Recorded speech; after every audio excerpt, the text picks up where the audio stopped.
अस्सलामुअलैकुम दोस्तों, पिछली वीडियो में हम पाकिस्तान की फॉरेन पॉलिसी के तीसरे फेज 1961-1971 का मुताला कर चुके हैं।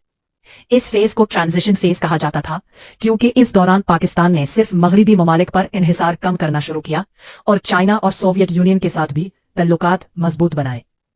आज हम पाकिस्तान की फॉरेन पॉलिसी के चौथे फेज 1972-1979 को समझेंगे। इस फेज को बायलैटरलिज्म एंड नॉन अलाइनमेंट कहा जाता है। इसे ये नाम इसलिए दिया गया क्योंकि पाकिस्तान ने कोल्ड वॉर के मिलिट्री ब्लॉक से दूर होकर हर मुल्क के साथ अलग अलग बुनियाद पर तल्लुकात कायम करना शुरू किए। साथ ही पाकिस्तान ने नॉन अलाइंड मूवमेंट की तरफ भी कदम बढ़ाए ताकि किसी एक सुपर पावर का हिस्सा बनने के बजाय अपनी नेशनल इंटरेस्ट के मुताबिक फॉरेन पॉलिसी चला सके। 1971 की जंग के बाद पाकिस्तान बहुत मुश्किल सूरत हाल से गुजर रहा था। ईस्ट पाकिस्तान अलग हो चुका था और मुल्क को सियासी, माशी और सफरती तौर पर दोबारा मजबूत बनाना जरूरी था। इसीलिए प्राइम मिनिस्टर जुल्फिकार अली भट्टो ने फॉरेन पॉलिसी को नए अंदाज से चलाना शुरू किया। सबसे पहला अहम कदम 2 जुलाई 1972 को उठाया गया, जब पाकिस्तान और इंडिया के दरमियान सिमला अग्रीमेंट साइन हुआ। यह मुआहिदा इसलिए जरूरी था क्योंकि 1971 की जंग के बाद दोनों ममालिक के दरमियान बहुत से मसाइल पैदा हो गए थे। पाकिस्तान अपने जंगी कायदियों की वापसी, फौजों की बॉर्डर से वापसी और इंडिया के साथ तल्लुकात को नॉर्मल बनाना चाहता था। पाकिस्तान को अपनी अंदरूनी हालत भी बेहतर करनी थी। इसी प्रोसेस को मुकम्मल करने के लिए पाकिस्तान ने फरवरी 1974 में बांग्लादेश को तस्लीम कर लिया, जिसके बाद बांग्लादेश ने पाकिस्तानी ऑफिसर्स के वॉर ट्रायल्स का मुतालबा भी खत्म कर दिया। सिमला अग्रीमेंट से टेंशन कम हुई, लेकिन दोनों ममालिक के दरमियान बेआतमादी फिर भी बाकी रही। ये बेआतमादी उस वक्त और बढ़ गई जब इंडिया ने 1974 में अपना पहला न्यूक्लियर टेस्ट कर लिया। 1972 में भुट्टो की हुकूमत ने एक और बड़ा फैसला किया और जनवरी 1972 में पाकिस्तान ने कॉमनवेल्थ छोड़ दिया। पाकिस्तान का कहना था कि 1971 की जंग के दौरान कॉमनवेल्थ ने पाकिस्तान की कोई मदद नहीं की और ना ही इंडिया की मुदखलत की मुखालफत की। इसलिए पाकिस्तान ने फैसला किया कि अब वो अपनी फॉरेन पॉलिसी को ज्यादा आजाद अंदाज में चलाएगा और मगरबी इदारों पर कम इन्हिसार करेगा। इसी पॉलिसी को जारी रखते हुए नवंबर 1972 में पाकिस्तान ने सीएटो से भी अलग होने का फैसला कर लिया। पाकिस्तान ने देखा कि ये मिलिट्री अलायंस 1965 और 1971 की जंगों में उसके किसी काम नहीं आया। जब पाकिस्तान को सबसे ज्यादा जरूरत थी, तब सीएटो ने कोई प्रैक्टिकल मदद नहीं की। इसीलिए भुट्टो ने समझा कि ऐसे अलायंसेस में रहने का कोई फायदा नहीं है और पाकिस्तान ने इससे ऑफिशियली विड्रॉल कर लिया। इसी महीने पाकिस्तान ने एक और अहम कदम उठाया और नॉर्थ कोरिया, नॉर्थ वियतनाम और ईस्ट जर्मनी को तस्लीम कर लिया। पहले पाकिस्तान ज्यादातर मगरबी पॉलिसी फॉलो करता था, लेकिन अब भुट्टो चाहते थे कि पाकिस्तान हर मुल्क के साथ बराबरी की बुनियाद पर तल्लुकात कायम करे। इन ममालिक को रिकॉग्नाइज करने से पाकिस्तान के लिए नए सफारती और माशी मौके पैदा हुए और दुनिया को यह पैगाम मिला कि पाकिस्तान अब किसी एक ब्लॉक तक महदूद नहीं रहा। फिर फरवरी 1974 में पाकिस्तान ने रस्मी तौर पर बांग्लादेश को तस्लीम कर लिया। इस फैसले का मकसद 1971 के क्राइसिस को हमेशा के लिए खत्म करना था। बांग्लादेश ने भी इसके बदले पाकिस्तानी ऑफिसर्स के वॉर क्राइम्स ट्रायल्स का मुतालबा वापस ले लिया।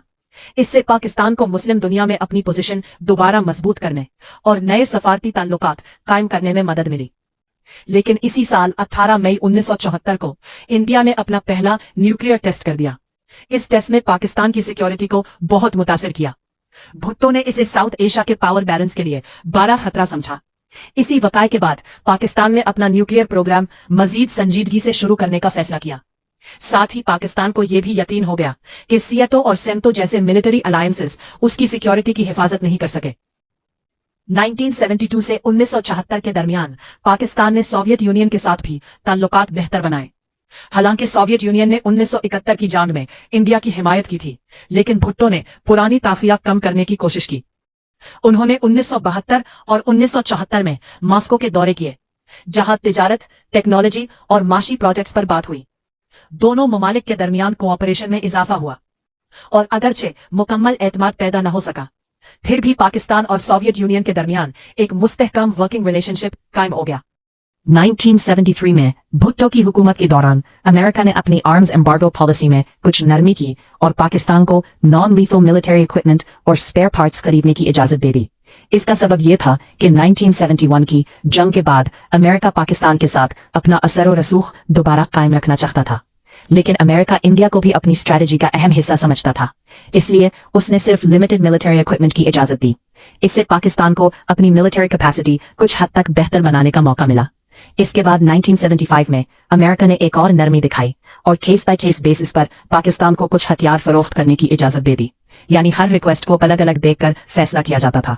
अमेरिका पाकिस्तान और इंडिया के दरमियान बैलेंस रखना चाहता था, इसलिए उसने पाकिस्तान की मिलिट्री बिल्डअप की मुकम्मल हिमायत नहीं की। इसी वजह से ये बेहतरी सिर्फ कुछ अरसे के लिए रही। अब आते हैं 1976 पर। इस साल भुट्टो की हुकूमत ने फ्रांस के साथ न्यूक्लियर रिप्रोसेसिंग प्लांट का मुआहिदा किया। पाकिस्तान इंडिया के 1974 न्यूक्लियर टेस्ट के बाद अपनी एनर्जी और सिक्योरिटी को मजबूत बनाना चाहता था, लेकिन अमेरिका को यह डर था कि पाकिस्तान इस टेक्नोलॉजी की मदद से न्यूक्लियर वेपन्स बना सकता है। इसी मुआहिदा की वजह से पाकिस्तान और अमेरिका के दरमियान न्यूक्लियर इशू पर लंबी टेंशन शुरू हो गई। 1977 में भुट्टो की हुकूमत के आखिरी महीनों में अमेरिका ने पाकिस्तान को A7 एयरक्राफ्ट देने की ऑफर कैंसिल कर दी। अमेरिका का मकसद पाकिस्तान पर दबाव डालना था ताकि वो अपना न्यूक्लियर प्रोग्राम रोक दे, लेकिन पाकिस्तान ने इनकार कर दिया क्योंकि उसके नजदीक इंडिया के न्यूक्लियर टेस्ट के बाद अपनी न्यूक्लियर कैपेबिलिटी जरूरी थी। इस फैसले के बाद दोनों मुल्कों के ताल्लुकात और ज्यादा खराब होने लगे। 1977 और 1978 के दरमियान अमेरिका ने पाकिस्तान की इकोनॉमिक और मिलिट्री असिस्टेंस भी सस्पेंड कर दी। ये सिलसिला भुट्टो के दौर में शुरू हुआ और जनरल जिया उल हक के दौर में भी जारी रहा। अमेरिका चाहता था कि पाकिस्तान अपना न्यूक्लियर प्रोग्राम बंद कर दे, लेकिन पाकिस्तान ने इसे अपनी सिक्योरिटी का जरूरी हिस्सा करार दिया। पाकिस्तान का कहना था कि इंडिया ने भी न्यूक्लियर टेस्ट किया था, फिर उस पर अमेरिका ने इतना सख्त रिएक्शन क्यों नहीं दिया। इसी दौर में दिसंबर 1977 से जनवरी 1978 के दरमियान प्रेसिडेंट जिमी कार्टर ने एशिया का दौरा किया, लेकिन पाकिस्तान को जानबूझकर इस टूर में शामिल नहीं किया। उन्होंने इंडिया और ईरान का दौरा किया। इससे ये वाज़ेह पैगाम मिला कि अमेरिका पाकिस्तान के न्यूक्लियर प्रोग्राम से खुश नहीं था और रीजन में उसकी प्रायोरिटीज तब्दील हो चुकी थी। 1978 में अमेरिका के दबाव पर फ्रांस ने भी पाकिस्तान के साथ न्यूक्लियर रिप्रोसेसिंग प्लांट का मुआहिदा कैंसिल कर दिया। पाकिस्तान के नजदीक ये उसके पीसफुल न्यूक्लियर प्रोग्राम के खिलाफ था और इस वाक़े के बाद पाकिस्तान का वेस्टर्न पावर्स पर एतमाद मजीद कम हो गया। अप्रैल 1997 में जनरल जिया उल हक की हुकूमत के दौरान अमेरिका को पता चला कि पाकिस्तान कहूटा में यूरेनियम इनरिचमेंट प्रोग्राम पर काम कर रहा है। अमेरिका ने फौरन पाकिस्तान की तमाम इकोनॉमिक और मिलिट्री एड सस्पेंड कर दी, लेकिन पाकिस्तान ने अपना न्यूक्लियर प्रोग्राम बंद नहीं किया क्योंकि उसका मानना था कि इंडिया के 1974 न्यूक्लियर टेस्ट के बाद मुल्क की सिक्योरिटी के लिए न्यूक्लियर कैपेबिलिटी बहुत जरूरी है। इसी वाक़े की वजह से 1970 से में पाकिस्तान और अमेरिका के ताल्लुकात अपनी सबसे निचली सतह पर पहुंच गए। इसी साल नवंबर 1969 में इस्लामाबाद में अमेरिकन एम्बेसी पर एक बड़ा हमला हुआ। ये वाकया इस गलत अफवाह की वजह से पेश आया कि अमेरिका ने होली काबा पर हमला किया है। गुस्से में आए हजूम ने यूएस एम्बेसी को आग लगा दी। इस वाकये ने पाकिस्तान और अमेरिका के ताल्लुकात को बहुत ज्यादा नुकसान पहुंचाया और दोनों मुल्कों के दरमियान बेइतमादी और बढ़ गई। अब बात करते हैं पाकिस्तान की इंडिपेंडेंट फॉरेन पॉलिसी की। 1976 में भुट्टो की हुकूमत के दौरान पाकिस्तान नॉन अलाइंड मूवमेंट के समिट में ऑब्जर्वर के तौर पर शामिल हुआ। इसका मकसद ये था कि पाकिस्तान मिलिट्री अलायंसेस से दूर होकर डेवलपिंग कंट्रीज के साथ अपने ताल्लुकात मजबूत करे और अपनी फॉरेन पॉलिसी को ज्यादा आजाद बनाए। फिर मार्च 1969 में जनरल जिया उल हक की हुकूमत ने सेंटो अलायंस से भी ऑफिशियली अलग होने का फैसला किया। पाकिस्तान ने यह कदम इसलिए उठाया क्योंकि सेंटो कभी भी पाकिस्तान को किसी भी जंग या कॉन्फ्लिक्ट में असल मदद या हिफाजत फराहम नहीं कर सका। इस तरह पाकिस्तान का वेस्टर्न मिलिट्री अलायंसेस से ताल्लुक मुकम्मल तौर पर खत्म हो गया। इसके बाद सितंबर 1969 में Pakistan officially non aligned movement का फुल मेंबर बन गया। इसका मतलब यह था कि पाकिस्तान अब कोल्ड वॉर के किसी एक ब्लॉक का हिस्सा बनने के बजाय अपनी फॉरेन पॉलिसी अपने कौमी मफादात के मुताबिक चलाना चाहता था और डेवलपिंग कंट्रीज के साथ मिलकर अमन, तरक्की और ग्लोबल इकोनॉमिक जस्टिस की हिमायत करना चाहता था।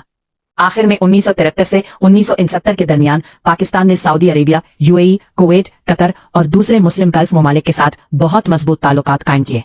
ये ताल्लुकात इसलिए मजबूत हुए क्योंकि इन ममालिक को पाकिस्तान की लीडरशिप पर एतमाद था।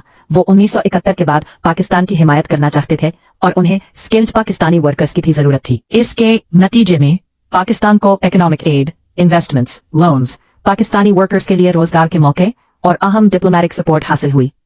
यून 1972 से 1969 का ये फेज पाकिस्तान की फॉरेन पॉलिसी में एक बहुत बड़ी तब्दीली का दौर साबित हुआ। पाकिस्तान ने वेस्टर्न मिलिट्री अलायंसेस को छोड़कर एक ज्यादा इंडिपेंडेंट और बैलेंस्ड फॉरेन पॉलिसी इख्तियार की। चाइना और मुस्लिम ममालिक के साथ ताल्लुकात मजबूत किए और नॉन अलाइंड मूवमेंट का हिस्सा बनकर अपनी फॉरेन पॉलिसी को नए रुख पर ले गया।